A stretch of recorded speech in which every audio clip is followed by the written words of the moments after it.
ನಿಮ್ಮ ಮಕ್ಕಳಿಗೆ ಪ್ರತಿದಿನ ಈ ಒಂದು ಲಾಡುನ ಕೊಡೋದ್ರಿಂದ ಮಕ್ಕಳ ಬ್ರೈನ್ ಡೆವಲಪ್ಮೆಂಟ್ ಚೆನ್ನಾಗಿ ಆಗುತ್ತೆ. ಇದು ಮಕ್ಕಳಲ್ಲಿ ಅನಿಮಿಯಾ ಆಗೋದನ್ನ ಪ್ರಿವೆಂಟ್ ಮಾಡುತ್ತೆ. ಇದರಲ್ಲಿ ಕ್ಯಾಲ್ಸಿಯಂ ಜಾಸ್ತಿ ಇರೋದ್ರಿಂದ ಮಕ್ಕಳ ಒಂದು ಬೋನ್ ಸ್ಟ್ರೆಂತ್ಗೆ ತುಂಬಾನೇ ಹೆಲ್ಪ್ ಮಾಡುತ್ತೆ. ಹಾಗೆ ಇಮ್ಯುನಿಟಿ ಕೂಡ ಜಾಸ್ತಿ ಮಾಡುತ್ತೆ.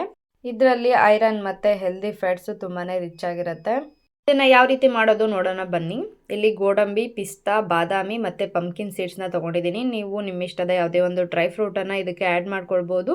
ಎಲ್ಲದನ್ನು ಕೂಡ ಸ್ವಲ್ಪ ಹುರ್ಕೊಂಡು ಅದನ್ನು ಮಿಕ್ಸರ್ ಜಾರ್ಗೆ ಹಾಕಿ ಸ್ವಲ್ಪ ಬೆಲ್ಲನ ಸೇರಿಸಿ ನುಣ್ಣಗೆ ಪೌಡರ್ ಮಾಡ್ಕೊಳ್ಬೇಕಾಗತ್ತೆ. 6 ಮಂತ್ಸ್ ಪ್ಲಸ್ ಬೇಬೀಸ್ಗೆ ಇದನ್ನು ಕೊಡ್ಬೋದು. ಅಲ್ಲಿವರೆಗೂ ಕೊಡೋ ಹಾಗಿಲ್ಲ.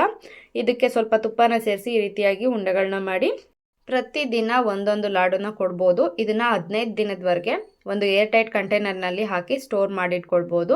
ಮಕ್ಕಳು ತುಂಬಾ ಇಷ್ಟಪಟ್ಟು ತಿಂತವೆ. ಪ್ರತಿದಿನ ಒಂದೇ ಥರ ಫುಡ್ನ ಕೊಡೋದ್ರಿಂದ ಅವು ಕೂಡ ಊಟನ ರಿಜೆಕ್ಟ್ ಮಾಡ್ತಾ ಇರ್ತವೆ.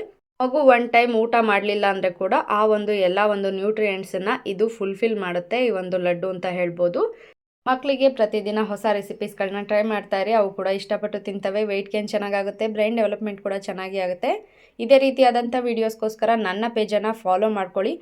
ಮಕ್ಕಳಿರೋಂಥ ನಿಮ್ಮ ಫ್ರೆಂಡ್ಸ್ ಜೊತೆ ಈ ವಿಡಿಯೋನ ಶೇರ್ ಮಾಡಿ.